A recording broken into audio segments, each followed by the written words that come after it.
This is CBC Nova Scotia News. Contaminated meat. Dalhousie researchers find microplastics in lobster caught off Nova Scotia's shores. Too fast. People living along Route 4 near Sydney expressed concern about dangerous speeding on the highway. And a Wolfville organization is working to make it easier for adults with disabilities to get jobs. Our latest system moves out tonight, but cold northwesterly winds persist through Friday. Your full forecast is coming up. Good evening. It is a symbol of Nova Scotia, a delicacy around the dinner table, and tourists flock to the province just for a taste. But a recent study has found microplastics in meat from lobsters caught off the coast. The Dalhousie University research found an average of 6 to 7 pieces of microplastic per gram of meat. However, some say there isn't enough data to say whether the levels are harmful. The CBC's Francis Willick has the details. A new study has found microplastics in meat from lobsters caught off the coast of Nova Scotia. Researchers from Dalhousie University studied the tail meat of 16 lobsters from 4 commercial fishing areas in 2022. They found microplastics in every one. Lead researcher Amber LeBlanc says given the fact that microplastics are found in so many species, it wasn't a shock. I think the size of them, though, was very surprising. Just like the sheer, they're so small. And then just the fact that they seem to potentially be coming from so many different sources. The average size of the microplastics was about 30 times smaller than the diameter of a human hair. The sources included specks of polyester clothing fibers and marine-grade plastics. Stuart Lamont with the Tangier Lobster Company says he'd like to see more comprehensive research. I would suggest we should do comparative analysis. What is the circumstance in beef? What is the circumstance in poultry, fruit and vegetables, pork, you name it? I think it's a widespread issue, so I think we should be careful to draw too many conclusions. A chemistry professor who studies the impact of microplastics on human health says his work has found effects on mice when they are exposed to high concentrations of microplastics. But he says uncertainty remains about whether normal exposure can cause adverse health effects in humans. I think it's important to study the matter, but I'm not sure I'd be ready to conclude that consuming lobster would represent a significant source of exposure. The researchers and seafood industry representatives say more work is needed to determine the potential health impacts. Francis Willick, CBC News, Halifax. Police have charged 56-year-old Derek Eugene Monroe with second-degree murder following a homicide in Halifax last week. Monroe was arrested for the murder of 70-year-old Brian David Johnson. Johnson was found injured at a residence on Richmond Street in the North End last Wednesday. He succumbed to his injuries and was pronounced deceased at the scene. The Nova Scotia Medical Examiner Service confirmed the death to be a homicide. Monroe was arrested at his residence in Halifax. He appeared in provincial court today. Some Cape Bretoners living along Route 4 just outside of Sydney are voicing their concerns about people speeding on the highway. They say it has led to a number of accidents on the stretch. A community meeting was held in Big Pond today. The CBC's Kyle Moore was there and has this report. How many people have been tailgated during the day and or at night? More than 30 people attended a meeting to say they've had enough of people speeding in their area. For some, they are concerned for their own safety. This gentleman over here talked about walking on the road, which was one of my favorite things to do. I'm afraid to go for the mail. The problem is along Route 4 southwest of Sydney. RCMP say they've had nearly 1,500 calls for service on this road in the last year, and the vast majority were for speeding. This area, specifically the Highway 4 corridor, is one of the biggest speeding corridors that I've worked, and I've worked all over Canada. It didn't take long for the RCMP to catch a speeder shortly after the meeting ended. The Mounties say most are doing well over the speed limit. Our concern is these aren't drivers that are doing 20 over, even 30 over. We're getting tremendous speeds. I had a file just a couple of weeks ago at 185 kilometers an hour. Danny Thomas is chief of the Big Pond Volunteer Fire Department. He says firefighters have responded to 13 motor vehicle accidents this year just on their stretch of highway. I've seen lots of death on this road over the years, and I've seen bad stuff. I see stuff where people should have never came out of it, and they came out of it, but it's not good. It's the first responders, that's one of our worst calls that I don't like to hear or got to respond to. Residents are calling for more enforcement and speed reduction measures. The CBRM councillor for the area says Route 4 is a provincial road, and he will be taking residents' concerns to the province. Kyle Moore, CBC News, Big Pond. New numbers from StatsCan reveal how much the highest income earners in Nova Scotia make. The top 0.1% brought in an average of about $1.6 million in 2023. That's 30 times more than the average Nova Scotian. Lars Osberg, an economics professor with Dalhousie University, says the long-term trend in the province and Canada has been an increasing concentration of wealth at the very top. If your wealth is 10 million, well, you make 500,000 a year at 5% interest. If your wealth is 100 million, you make $5 million a year at 5% interest. If your wealth is $1 billion, you make 50 million every year just at 5% interest. So the bigger the fortune, the bigger the income, just on the basis of interest alone. To be counted in the top 1% of earners in Nova Scotia, you had to make more than about $255,000 annually. As many Nova Scotians continue dealing with dry wells following an historic drought, the province says it is working on solutions. Today, local leaders asked a panel of ministers about the issue at a Nova Scotia Federation of Municipalities conference in Halifax.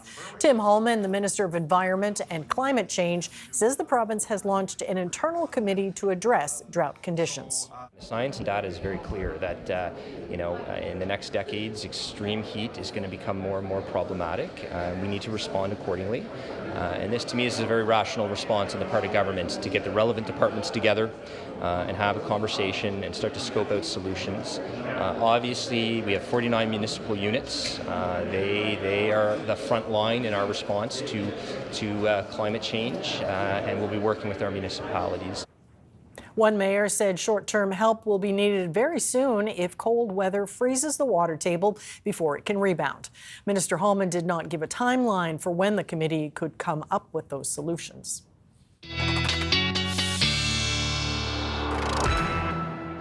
And that's a pretty good segue to weather. Here's Ryan Snoddon. Yes, cold weather brought some early snow, right? Yeah, that's right. Some flakes flying this morning as expected, but you know what? A little more accumulation than even I was thinking in some of these higher terrain areas. This from a Information Morning listener. This was at Weaver's Mountain, Antigonish. This is a stretch along the 104. One of the higher areas along the 104 in Antigonish County, and yikes. Yeah, that was the scene there. This was the Port Hawkesbury Airport, late morning. Pretty good coating there. And this is near Lincolnville, Highway 16, which runs between Antigonish and down to Guysborough County. So, yeah, a little taste of what's to come in the weeks and months to come. A few lingering flurries and mixed with showers overnight tonight in through Friday. That will actually linger for Inverness County right into the lunchtime hour tomorrow.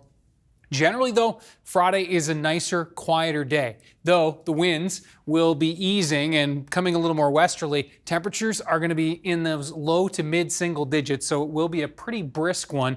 And then we've got a warm up coming, and guess what? More wet weather. Light rainfall and showers on Saturday. Temperatures bumping up into the double digits and even low teens. And then a quieter Sunday with lighter winds. So we'll walk you through that with your full 7-day forecast coming up in a few minutes. Okay. Do stay tuned. Okay, thanks so much, Ryan. Thank you.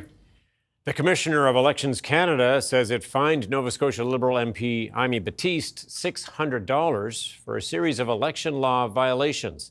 They include his donation of funds to his own campaign, which went almost $1,500 over the legal limit. The elections law violations stem back 6 years to a July 2019 candidate nomination contest in Sydney, Victoria, that Battiste won. The watchdog posted notices today stating Battiste breached the Canada Elections Act by filing, quote, false and misleading information in his official paperwork. The number of Nova Scotians in need of a primary care provider continues to go down, according to the province. As of November 1st, Nova Scotia Health reported there are just over 69,400 residents on the Need a Family Practice Registry, a drop of over 8,000 from a month ago. The percentage of the population on the registry is now at 6.6%. Nova Scotia's Auditor General is raising concerns about the process the government is using to sign contracts with long-term care operators. Kim Adair says the government is not following the rules. Adair first raised the issue in a September report that showed 4,000 long-term care beds were offered to existing providers on a right of first refusal basis, as opposed to going to public tender. At a meeting of the Legislature's Public Accounts Committee, Adair says that is not in keeping with the Public Procurement Act. These are multi-year agreements, 25-year service agreements to provide care for our seniors for 25 years, and a huge capital component in the range of over $15 billion for the 25 years. They are service agreements, and under our interpretation of the Public Procurement Act, they should be going to public tender. Meanwhile, the Deputy Minister of Seniors and Long-Term Care says the Act applies to goods and services. Laura McEachran says the department considers the funding to operators to be a grant. But having said that, we very much understand what's kind of at the heart of the Auditor General's recommendation when it comes to 1.5. And it's for that reason that we're really taking a close look and are looking forward to potential other ways of approach in the future. Opposition MLAs say there is no way for the public to be certain that the government is getting the best value for money if it's not using a competitive bid process. An organization in Wolfville that provides support for adults with developmental disabilities wants to make it easier for them to enter the workforce. L'Arche Home Fires is partnering with the municipality and business community on an inclusive employment initiative that could change the way business is done in town. Josh Hoffman has more. Anna McDonald loves making candles and crafts at L'Arche Home Fires, but says having a full-time job would help her meet more people in her home community. Seeing people and having things, oh hi, say oh hi, my name's Anna and stuff, and trying to get to know people. L'Arche is trying to implement a community-wide program that would help adults with disabilities find long-term jobs. The organization typically provides recreational programs and living arrangements for individuals who need support. This new initiative would set up a blueprint for hiring folks who bring a different skill set to the table.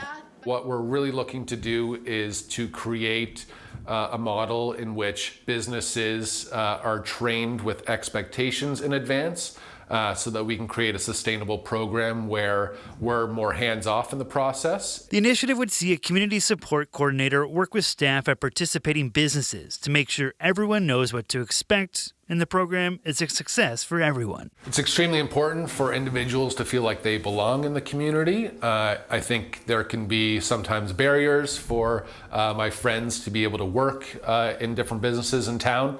And really that just takes more upfront work in building relationship and trust and confidence. The initial idea for this program started with L'Arche planning to work with a local business to open an inclusive cafe where all of the staff members were people living with disabilities. However, some of those people thought, that's nice, but what if we want to work somewhere else? Besides working here, I wanted to do social media. Wolfville Town Council recently voted to endorse the program, saying it falls in line with the town's priority to be more inclusive, something Oxner believes would benefit everyone in a community. They can interface with the public and make a difference in someone's life and really change the perspectives of those who might purchase goods or services from a local business. If they're spending time with an adult with disabilities where they may not in their regular everyday lives, then it can really make a difference for how they see the world and themselves. Oxner says if the program is a success in Wolfville, he hopes it can be used as a model for other municipalities across Nova Scotia. Josh Hoffman, CBC News, Wolfville.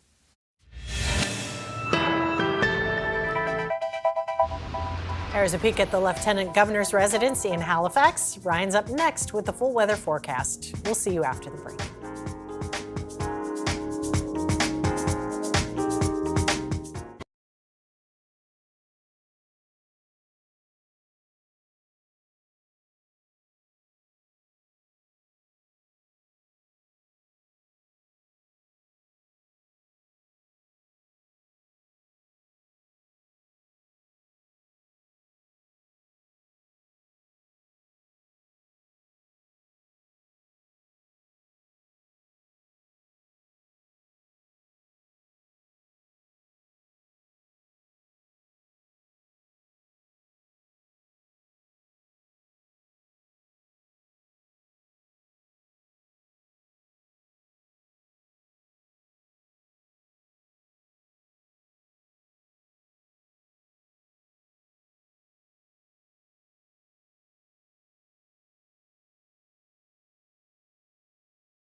This weather update is brought to you in part by Atlantic Lottery's iGames. Play hundreds of games on the Atlantic Lottery app or at alc.ca.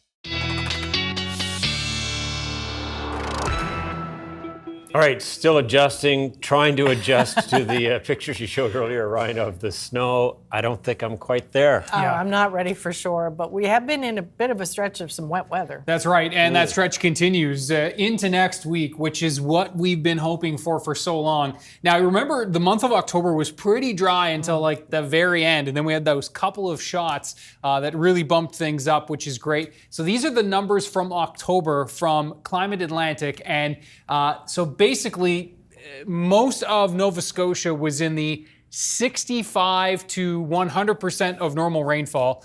So pretty close. The closest spots to near normal were actually the Valley, Colchester, Cumberland, and into the Eastern Shore regions, which were great. Those are some of the driest spots this summer. Sydney was one of the driest spots in October. It was just shy of 50%, around 47% of normal rainfall for the month of October. And there are those temperatures. And you can see that we were a top 10 finish for a good portion of the Maritimes. In fact, the 5th warmest October on record for the Halifax metro area. And yeah, that's why temperatures are feeling so cold right now as we go back to reality for November, and really not far from where we should be for the month of November right now. But the winds are obviously adding that feel. Sustained 20, 30, 40, do I hear 50 and 60, which Westport, yes. Caribou Point, 59 sustained winds right now. And as we look at the gusts, gusting to 74 at Caribou Point, gusting to 74 at Westport, and yeah, Grand Teton gusting 60 to 70 kilometers per hour as well. And that's been driving in the showers. And yes, we've had a few flakes mixing in, a couple of ice pellets reported, and you can see a few flakes still likely flying over the Cape Breton Highlands, and we'll run the risk of more flurries this evening on the back edge of this system. There's our Saturday system, which is rolling into the Great Lakes right now. Just 1 in Edmonton, low double digits through the southern prairies, 7 in Toronto. So yeah, everybody's looking very November-ish, and you can see those temps up north, -5 to -10. Now, as we look at the overnight lows tonight, we're going to be right near the freezing mark, -1 to +3 for the most part. Winds are still going to gust 50 to 70 kilometers per hour overnight, so it will be howling. Note the chance for showers and flurries. Those are going to be wrapping up for the mainland by the time we get to tomorrow morning.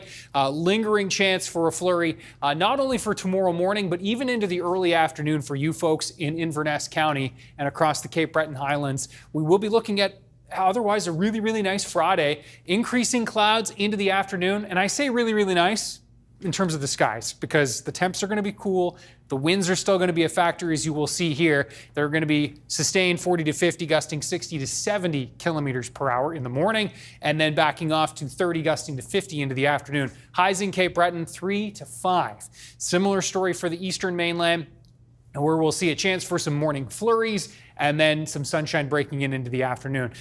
Chance for a morning shower flurry early morning, Tatamagouche, New Glasgow, Pictou County, and then back into the central areas. Temperatures here you can see ranging between 4 and 6 degrees. And yeah, similar temperature range for the west, maybe as warm as 7 for the south shore. And those winds from the west, 20 to 40 tomorrow, adding a little bite to the air when the temps are this cool. Then there's Saturday.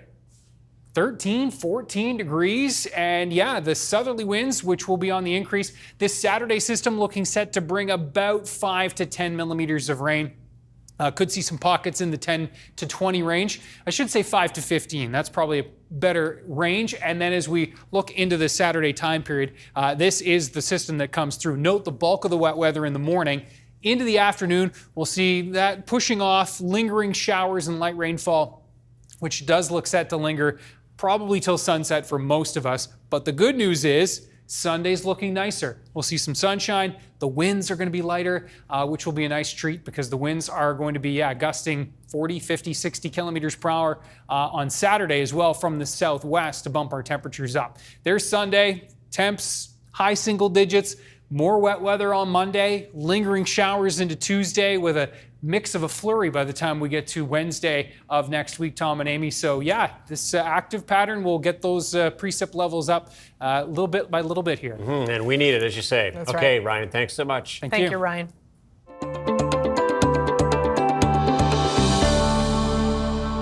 some researchers on PEI are using sawdust to clean up water with high levels of chemicals. They hope it will help people who can't drink water from their taps. The CBC's Connor Lamont reports. We have sawdust in here. Sawdust is usually just lying around, but researchers at the University of PEI are scooping up some of that waste and using it to clean contaminated water. The sawdust is turned into something called activated carbon. It's in many household water filters. Activated carbon, which is a very effective adsorbent materials that can use to clean up the wastewater and clean up the drinking water as well. So that is overall like my work here, that we wanted to turn waste and then into the valuable products to help people. Who says they're mainly testing on water contaminated with synthetic dyes. Those are commonly used in textiles like clothes. Eventually, they'll test their activated carbon on real wastewater outside the lab. Who says it could perhaps fix water contaminated with PFAS. The chemicals have made some drinking water on the island unsafe. The drinking water is very important, and what I have heard from the news is that in PI, some of the community, they have suffered a lot for the PFAS from the wastewater. So we wanted to help them, then we kind of think about what are the solutions that we can come up with. Milad Jalilian says the research is pretty rewarding. He used to be a petroleum engineer, a job he says made water dirtier. Now he wants to do his part to clean it up. When I was on the offshore platform, we were releasing a lot of oil spills into the water, and we were making the water ocean dirty. So I was thinking that, okay, I should clean it up. So that's one of the reasons that I came here. The goal is to create a filter for people to buy that can be used in homes and at the industrial level. If we can make a locally made activated carbon, maybe we can make the solution to be cheaper, so it can be more accessible to the people here instead of you buying very expensive filter from other provinces. Hu and Jalilian are also using the sawdust to create a product called biochar. It can help soil hold on to water better, which is great during a drought, and that could help farmers save money. Connor Lamont, CBC News, Charlottetown. Coming up, Nova Scotia's top earners. An economics professor breaks down the new StatsCan numbers.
All right, let's talk money. New numbers from Stats Canada based on tax filings from 2023 show how much the highest income earning Nova Scotians make. The top 0.1% made more than $920,000. To put that into perspective, that's about 29 times more than the typical Nova Scotian. So to discuss all of this, Lars Osberg, a professor of economics at Dalhousie University, with us to help us make sense of it. Also, Mr. Osberg, what do you make of these numbers? Well, I think they're kind of interesting. Now, from one year to the next, incomes at the very top of the income distribution kind of bounce around. People, chief executive officers, a lot of their pay packages in the form of capital gains, stock options, that sort of thing. So that bounces around quite a lot from one year to the next. So it's not really a single year that makes the big deal. It's the long-term trend. So is this old money? Is it investments? Are we getting better paying career jobs? The CEOs you talk about, do you have any sense of that? Well, it's clear that the farther you go up in the income distribution, the more income from capital matters. I mean, if you have $10 million, then a 5% rate of return on $10 million is $500,000 a year in perpetuity. So that kind of dominates for the very, very top end. At the bottom of the top 1%, it's more labor income. So capital income gets to be more and more important the farther you go up in the income distribution. All right. And so as you move to that next tier, which is about, I gather, about 10,000 Nova Scotians are in the top 1%. They're earning at least $255,000. I mean, are we seeing increases here, or is this the trend upward? Well, the long-term trend is for more income to be going to the top of the income distribution. As I said, it bounces around from one year to the next, and some years it goes down if the stock market isn't doing as well, or if the economy in general isn't doing as well. But it has, for the last 30-odd years, bounced back to even higher levels. And so these numbers we're talking about, they're assessed, these are before tax dollars. I mean, what does the figure represent? Well, it represents affluence. It represents security. It represents social status and prestige. So income has a lot of dimensions, particularly if you have a lot of it. And it's particularly something that people with low income would like to have. If you don't have this kind of money, then you are worried about mundane problems like how do you pay for the groceries or how do you make the rent. And so I guess it's fair to say that the rich are getting richer. I mean, that's confirming the trend here?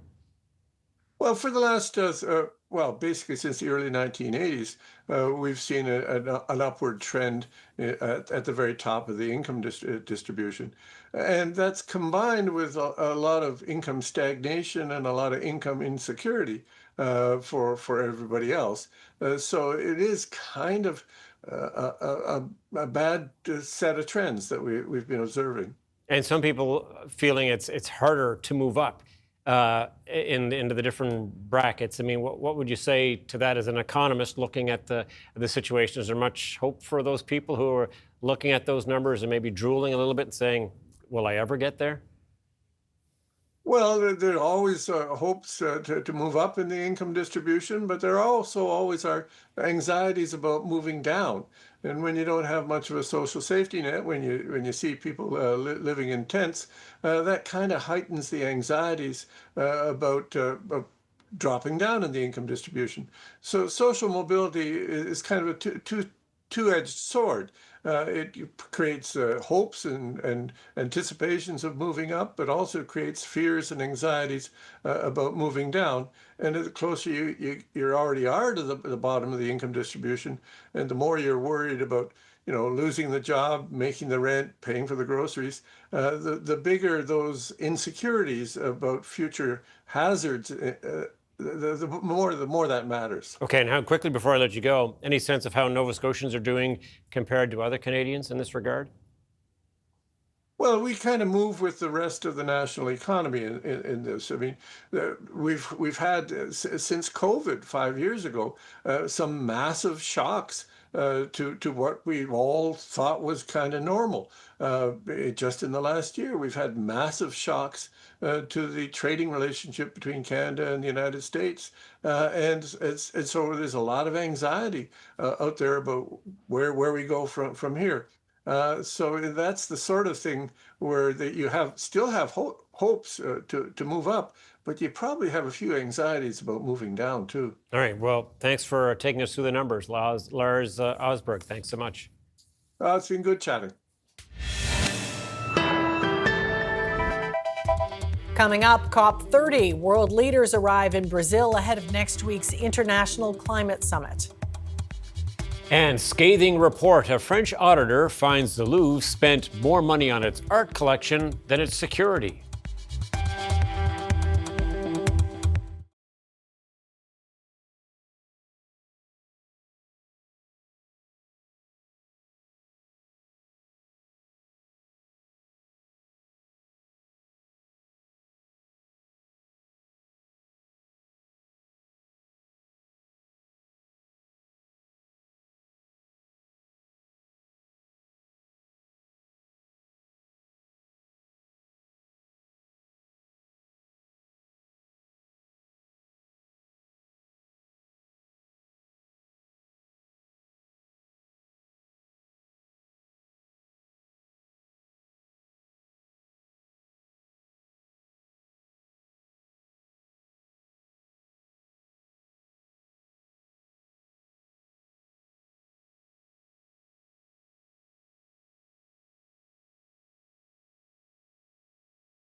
Welcome back. The first confidence vote connected to the Liberals' federal budget will take place Thursday night. The Conservatives have called on lawmakers to reject the budget because it would increase the federal deficit. The Liberal government is expected to survive the vote because the Bloc Québécois and NDP don't support the Conservatives' position. Kate McKenna has more.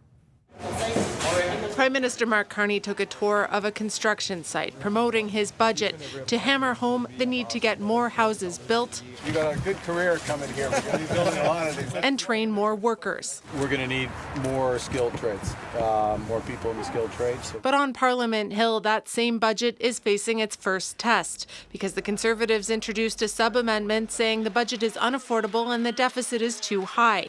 The Liberals consider that a non-confidence motion. With this budget, Canadians are paying champagne prices for tap water results. So why is he asking them to pay more? This budget is about building this great country. And what this budget shows is that with the $1 trillion of investment that we are going to catalyze, we are going to put more than $3,000 in the pocket of every Canadian by the end of this decade. Though the government is expected to survive this confidence vote with the support of the NDP. Conservative motion is a Ronald Reagan, Maggie Thatcher, rip government to shreds motion. It's good to see. I made the right choice. All of this as Conservatives look to change the channel after MP Chris d'Entremont's decision to cross the floor to the Liberals, as well as persistent rumors others could follow. I would suggest that there probably are those that are in the same boat, but I will let them tell their stories. Sources say senior Liberals still believe there could be further defections, while Conservatives hope they've solidified what remains of their caucus. Kate McKenna, CBC News, Ottawa. U.S. investigators have now retrieved the black box recorders from the wreckage of the UPS cargo plane that crashed on takeoff from Louisville, Kentucky. They're hoping the information they contain will shed light on the tragedy that has claimed at least 12 lives. In its preliminary findings, the National Transportation Safety Board says a large plume of fire erupted around the plane's left wing, and one of its 3 engines detached from that wing as the jet rolled down the runway on Tuesday. The plane was bound for Honolulu with 3 crew members on board. The crash happened at the UPS Global Cargo Hub for air shipments worldwide. Choose to lead or be led to ruin. That was the UN Secretary General's warning at a meeting of world leaders ahead of next week's COP30 climate conference. From the conference venue in Brazil, the CBC's Susan Ormiston has this preview. After 30 years of climate conferences, a lot of people are wondering what is the point of these negotiations. So the leaders here are focused on that, more on direct action, less on big pledges or negotiations. And the UN Secretary General Antonio Guterres referenced that this morning. And the hard truth is that we have failed to ensure we remain below 1.5 degrees. Every fraction of a degree means more hunger, displacement and loss, especially for those least responsible. That's not to say there hasn't been progress. Guterres reminding his audience that the economies have shifted. The energy transition has begun and it is moving fast. That in 2024, $2 trillion was invested in clean energy, $800 billion more than in fossil fuels. That's progress, he says, but acknowledges there are still pinch points. Fossil fuels still command vast subsidies, taxpayers' money.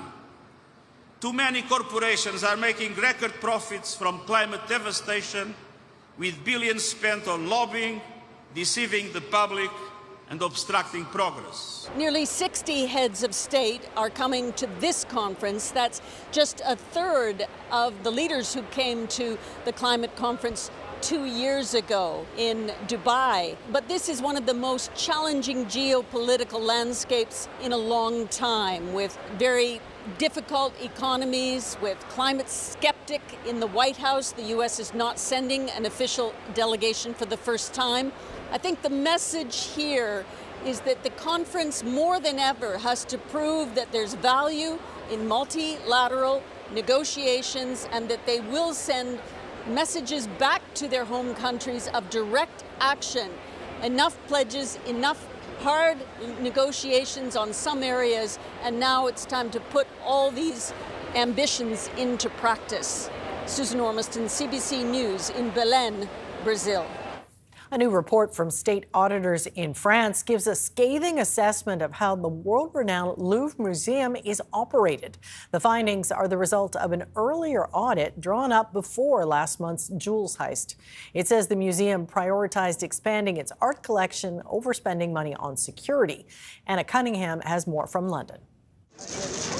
The Louvre is home to Leonardo da Vinci's Mona Lisa painting, amongst other famed works of art. It is the world's most visited museum, but this audit report reveals that last year only 39% of the museum's rooms actually had security cameras. They started the audit back in 2015, and it says it will take years to achieve the recommended upgrades. The extraordinary heist that took place last month in broad daylight has been described by the head of France's state auditor as a deafening wake-up call. He says the pace of those security upgrades at the Paris Museum is wholly inadequate.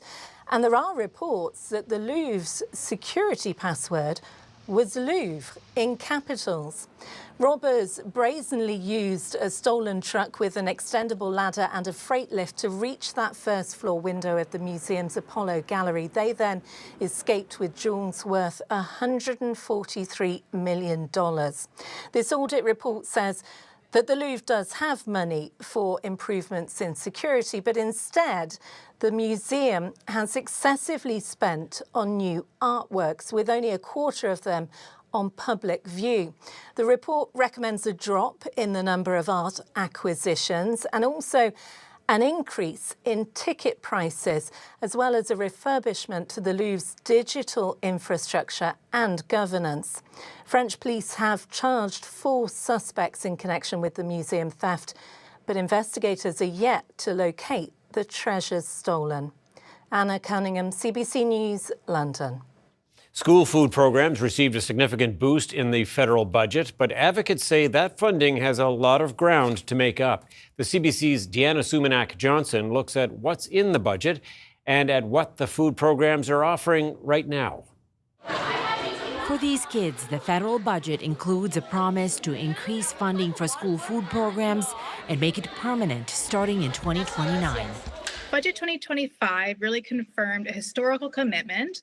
The current federal funding program started in 2024, allocating $1 billion over 5 years to programs across Canada, many run by local charities.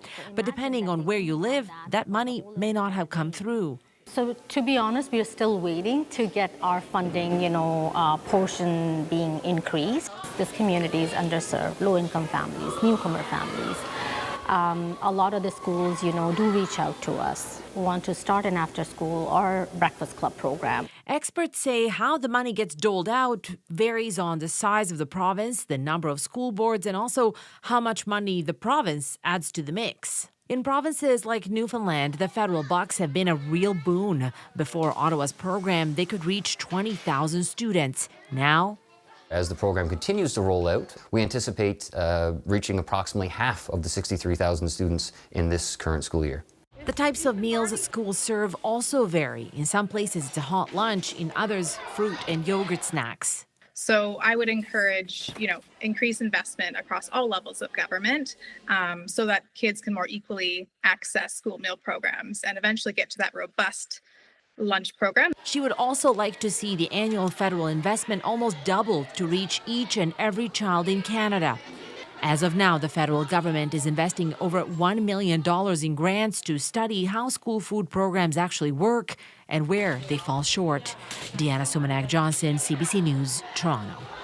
The dust has barely settled from this year's Toronto Blue Jays playoff run, and already fans, management, and the media are looking ahead to next year's opening day. Which players will return, and will the team repeat? The CBC's Jamie Strachan has the story. And the pitch. And a broken bat, grounder to short. And the Dodgers turn it and win it. The painful final moments of the 2025 season still raw for Blue Jays management. I hadn't looked at the field since Saturday. But team president Mark Shapiro keenly aware of the immense impact this team had on a city and a country. And I think each of us throughout the country saw us in them. They saw the things that were inspired us, the things that lift us, the reasons to believe, the reasons to feel belonging and a part of something. Those who cover this team say this run has changed how the baseball world views this franchise. I've argued that that 7-game World Series was one giant October infomercial for this team because people around baseball took notice. And the Blue Jay fans making a ton of noise, and now Guerrero. For Shapiro and general manager Ross Atkins, this season was vindication after 9 mostly listless years, finally able to cultivate a rare professional team culture embodying selflessness, unity, and family. From brotherhood to sisterhood, the wives and girlfriends of the players have shared outpourings of gratitude for Canada's team and newfound friendships, saying they felt so welcomed from the moment they arrived. With the memories of this season now in the rearview mirror, the biggest question, as it always is in sports, what's next? And will the Blue Jays be able to recapture the magic that captivated baseball fans across the country? You have to constantly be thinking about getting better. Already some pieces are falling into place. Pitcher Shane Bieber will be back for another year and a contract extension beyond next season, likely for manager John Schneider. I mean, Schneids has been unbelievable. He is, a clear leader in this organization. Who hits it high in the air to deep. The biggest piece, Bo Bichette. And whether the all-star free agent will stay in Toronto, never say never. The possibility for multiple franchise players in a market of this size certainly exists. Now, the work ahead of next season begins. Jamie Strachan, CBC News, Toronto. A long-awaited expansion in the Professional Women's Hockey League is now official. The PWHL will grow to 8 teams from its original 6.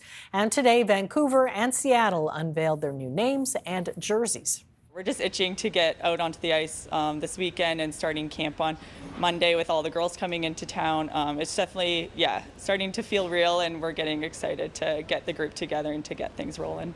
The newly minted Vancouver Golden Eyes will start their season later this month against the other expansion team, the Seattle Torrent.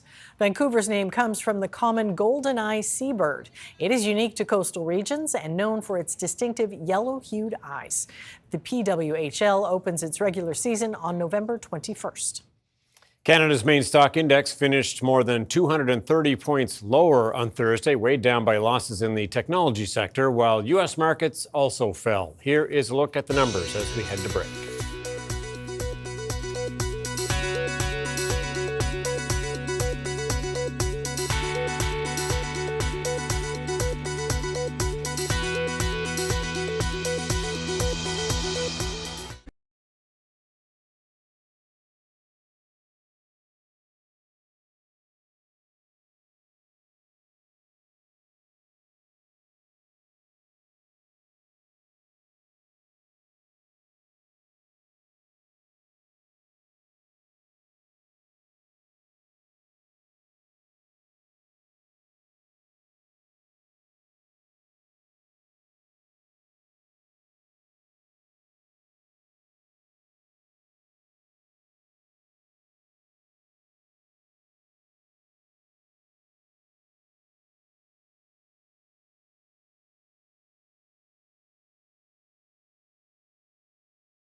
This weather update is brought to you in part by Atlantic Lottery's iGames. Play hundreds of games on the Atlantic Lottery app or at alc.ca.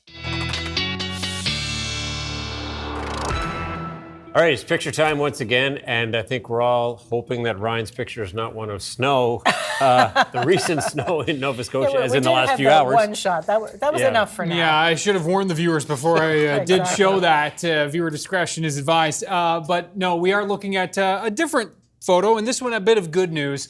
We know how much we need to bring the water levels up across Nova Scotia, and we've started to chip at that a little bit anyway, and this is some proof as we go into Yarmouth County, and this is a shot from North Kentville, and this is, you can see the difference. Yeah, there is a difference. This was the scene on October 24th on the left, and then, of course, just a couple of days ago on the right. And Craig, we actually have seen some more rain since then as well. So great stuff there. Nice to see the water levels coming up. And we'll, this is on the Tusket, by the way, and we'll continue to watch those situations over the next coming weeks and months. Now, as we walk you through the overnight, you can see those showers and flurries coming to an end. Cape Breton, a lingering flurry into tomorrow morning, possible along the Northumberland shore as well. But the best chances are going to be across Inverness County in Cape Breton, which actually could linger to around lunchtime. Note the increase in clouds from west to east across the province tomorrow, and the winds are going to be a factor as well, with those temperatures in the mid single digits, 3, 4, 5, 6 degrees. And you can see for Friday, those winds still really gusting across Cape Breton and the North Shore for the morning, and then tapering off as we move into the afternoon and evening. And then for Saturday, the winds shifting to southerly, and you'll note that the temperatures are, because of that southerly wind, which is going to be gusting 40 to 50, 60 kilometers per hour. Temperatures on Saturday are going to bump up as that wet weather does move through with some light rain, about 5 to 15 millimeters of rain tracking through, and then we'll clear the skies into Sunday. So yeah, some double digits, even some teens on tap for Saturday with that wet weather. And then Sunday, quieter. Another shot of rain on Monday, that one looking more substantial with lingering showers and flurries into mid next week. All right. Very good. Thanks so much, Ryan. Well, CBC News bid farewell today to longtime host Heather Hiscox. Heather spent 20 years of very early mornings at the helm of CBC Morning Live, waking up with Canadians from coast to coast to coast. To you, as you watch at home, sorry, rats, I was doing so well. It is impossible to encapsulate here what we've shared in our daily 4-hour conversations. We've learned together about Canada and Canada's place in the world. We've experienced together triumph, tragedy, and transformation. What a bond we have forged throughout. Earning and keeping your trust has been the greatest achievement of my career, and serving you, the privilege of my life. So from the bottom of my heart, I thank you very, very much.